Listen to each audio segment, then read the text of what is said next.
It's a building, but then it's a wedding cake, then it's a temple inside, then it's a sculpture that you can visit.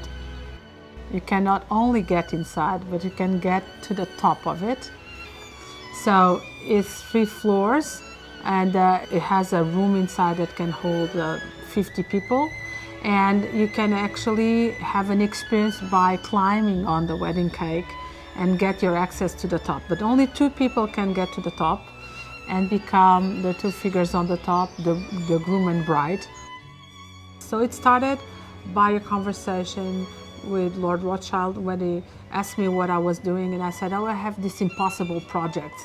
The cake sort of came out of that relationship, and we were lucky in finding a place near here. I mean, here is in a sense the dairy, a great folly.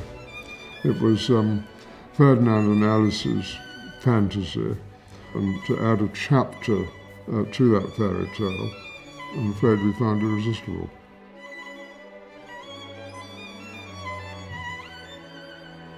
I'm asking people to finish what I started, because unless somebody goes to the top, the piece is not finished.